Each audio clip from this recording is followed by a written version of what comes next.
আসসালামু আলাইকুম everyone, welcome to my new another videos. আজকে যে কেকটি ডেকোরেশন করছি এটা ছিল একটা লেটার থিমের কেক। এই কেকটা আমি এ লেটারের মতো শেপ করে তারপরে কেটে নিচ্ছিলাম। আর এই কেকটা কিন্তু ছিল আমার বার্থডের জন্য, যেটা আমি নিজেই তৈরি করছি। আসলে নিজে যখন কেক তৈরি করতে পারি তাহলে তো আর দরকারই পড়ে না বাহির থেকে কিনে আনার। আর বাহিরের কেক কতটুকু হাইজিনিক আর কতটুকু কি সেটা তো আমরা সবাই কম বেশি জানি।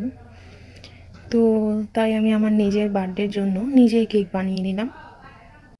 এটা শুধুমাত্র জাস্ট আমাদের ঘরে খাওয়ার জন্যই বানানো হয়েছে, তেমন কোনো আমার অনুষ্ঠান বা হাবিজাবি এগুলো কিছুই না, জাস্ট শুধুমাত্র খাওয়ার জন্য। এমন একটা ডিজাইন করার ইচ্ছা ছিল, তো তেমন অর্ডারও ছিল না এমন ডিজাইনের কোনো ব্যাটার থিমের, তাই নিজের বার্থডের জন্য নিজেই কেক বানিয়ে নিলাম। আর আমার ফ্লোরাল কেকগুলো অনেক বেশি ভালো লাগে, কেন জানি আমার ফ্লোরাল ডিজাইনগুলো এত বেশি ভালো লাগে যে কী বলবো। তাই যখনই আমার কোনো ফ্লোরাল ডিজাইন বা ফ্লোরাল থিমের কোনো কেকের অর্ডার আসে তাহলে তো আমি খুবই খুশি হয়ে যাই। আর যদি অর্ডার নাও আসে তাহলেও আমি নিজে নিজে ফ্লোরাল কেকগুলো বানানোর চেষ্টা করি, আমার খুবই ভালো লাগে। আপনারা যারা মুন্সিগঞ্জের ভেতরে আছেন তারা যদি আমার কাছ থেকে কেক অর্ডার করতে চান তাহলে অবশ্যই আমার পেজটা ভিজিট করে দেখতে পারেন।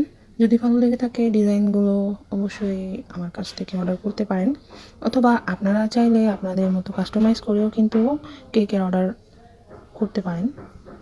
এই যে দেখতে পাচ্ছেন সাইড দিয়ে ফুলের পাপড়িগুলো গলে গলে পড়ছে, কি যে পরিমাণের গরমের ভিতরে আমি এই কেকটা ডেকোরেশন করেছি তা আপনারা ধারণাও করতে পারবেন না।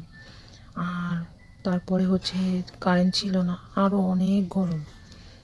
তার মধ্যে অনেকে আছে এসির ভিতরে কাজ করতে বলে, আসলে যাদের এসি নেই তারা কী করবে, আমাদের তো এসি নেই তাই আমরা এসির ভিতরে কাজ করি না। আমি বারবার ফ্রিজে রেখেও যে কাজ করব এত ধৈর্য আমার ছিল না, তাই দেখেন ক্রিম কী পরিমাণের গলে গলে যাচ্ছিল, মানে এমন অবস্থা হয়েছে। রাতে এত গরম ছিল যার কারণে একদম ক্রিমগুলো মেল্ট হয়ে যাচ্ছিল। তাই আর আপনারা তো জানেন ফ্লোরাল কাজগুলো করতে গেলে যদি ক্রিম এভাবে গলে যায় তাহলে খুবই কষ্ট হয় ফুলের ডিজাইনগুলো করার।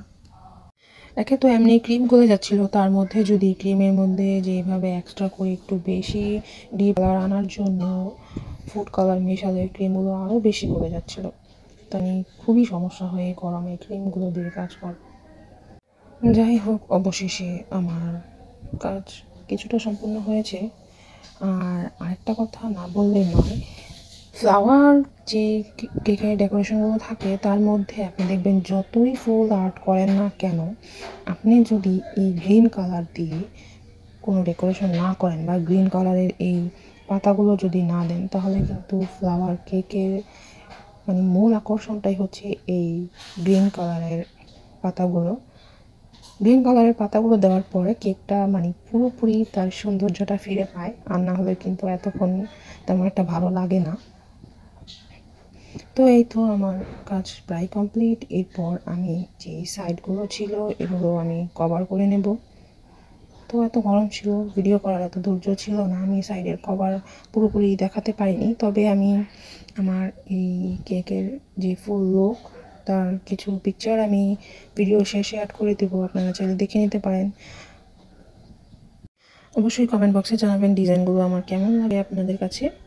আর নতুন করে আর কিছুই বলার নেই, যদি ভালো লেগে থাকে তাহলে পেজটা লাইক ফলো করে দিবেন।